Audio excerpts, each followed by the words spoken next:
Nama Agnes Monica memang sudah tidak diragukan lagi dalam dunia musik tanah air. Agnes Mon sudah mengibarkan sayapnya ke dunia musik internasional.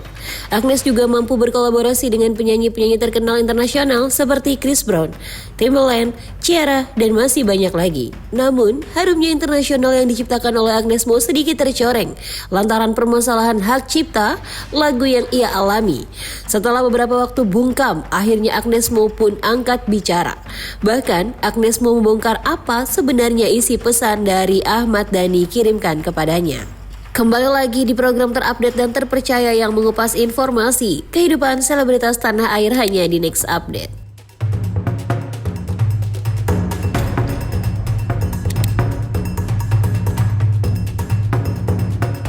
Dunia musik tanah air kini menjadi sorotan warganet, di mana royalti para pencipta lagu sedang diperbincangkan banyak halayak.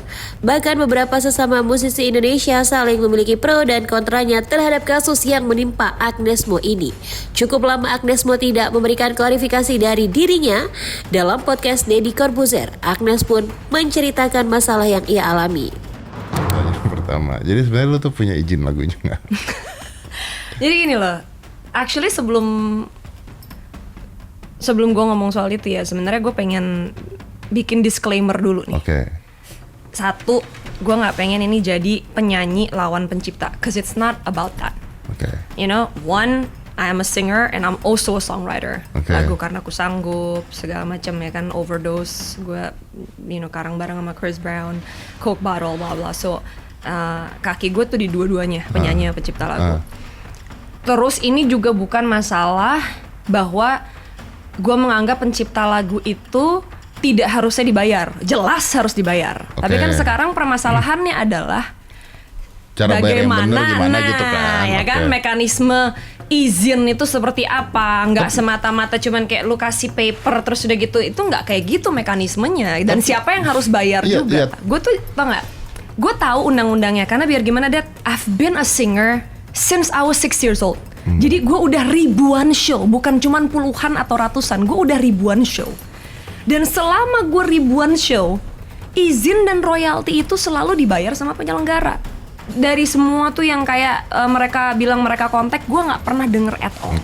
Gue dengernya itu cuman sekitar bulan, if I'm not mistaken, itu bulan Agustus. Dan bahkan tuh nggak yang ngomong sama gue siapa? My mom. Dan lu tau dong, my mom tuh lagi cuci darah loh. Makanya kenapa? Iya. Since when? Udah about a year maybe.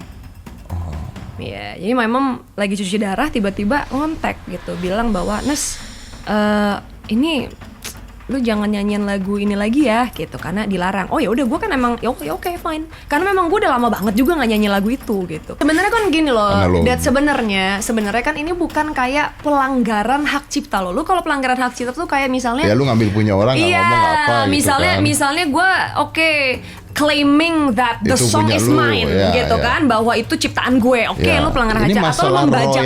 Ini kan masalah performing rights. Yang dimana jangan lupa, Dad, this song is my song kan.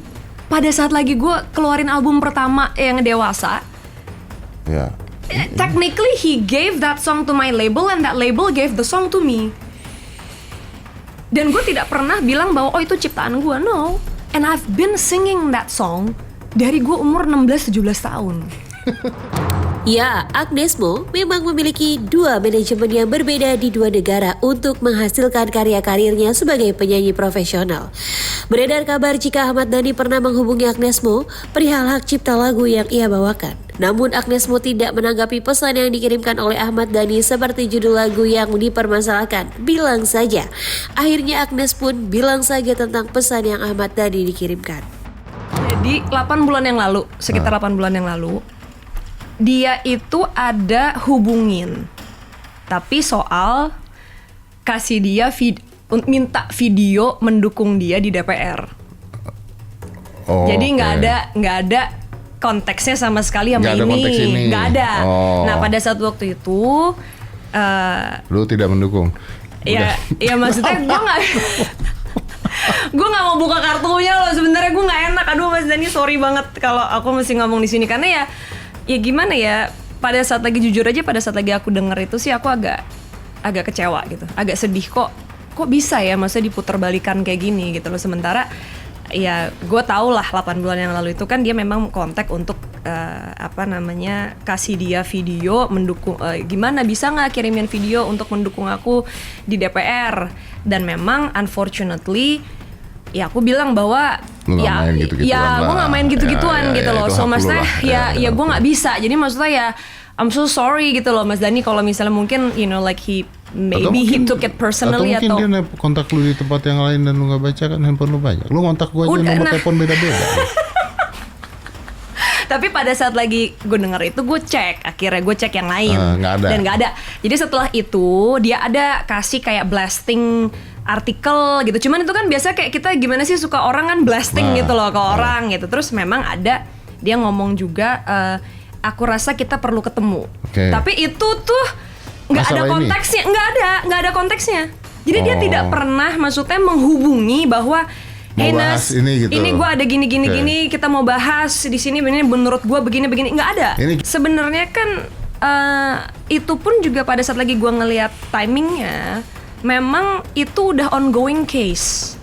Jadi even though gue tahu ini udah ya 8 bulanan ya, if I'm not mistaken gitu kalau nggak salah. Setelah hadir di podcast Deddy Corbuzier, Agnes Mo pun mendatangi Kementerian Hukum untuk berdiskusi tentang Undang-Undang Hak Cipta. Jadi sebenarnya memang percakapan atau diskusi yang tadi saya jalankan bersama Pak Menteri, thank you banget Pak udah menerima saya juga untuk invitation-nya juga. Sebenarnya tujuannya untuk belajar sih ya Mas dan Mbak. Belajar apa sih sebenarnya undang-undang itu, karena saya warga negara Indonesia, saya maunya taat sama undang-undang kan gitu, saya berdiri bersama undang-undang. Nah tapi sayangnya karena mungkin ada kasus yang teman-teman juga tahu, pada akhirnya membuat kebingungan bukan cuma untuk saya ya, tapi juga untuk penyanyi-penyanyi lain atau pencipta-pencipta lagu lain yang juga ada di Indonesia. Oleh karena itu makanya saya pikir bagus nih kita pakai kesempatan ini untuk sama-sama belajar, sama-sama duduk, sama-sama mendengar dan sadar hukum ya. Karena saya tahu kadang-kadang kita cuma bisa ngedengar atau melihat headline aja yang ada di dalam social media, tapi sebenarnya mungkin undang-undangnya tidak seperti itu. Gitu. Jadi sebenarnya ya again ya balik ke yang tadi saya bilang, di sini kita hanya berdiskusi, saya membagi juga pengalaman saya sebagai pencipta lagu dan juga sebagai penyanyi pada saat lagi di Amerika Serikat juga LMK-nya seperti apa. Saya sendiri actually bagian dari dalam tanda kutip LMK di Amerika Serikat, yaitu BMI selama 12 tahun gitu, jadi songwriter di sana juga gitu. Nah, itu yang tadi kita juga sempat bahas ya Pak ya. Dan semoga ini bisa membantu ke depannya supaya tidak ada lagi salah tafsir dari undang-undang.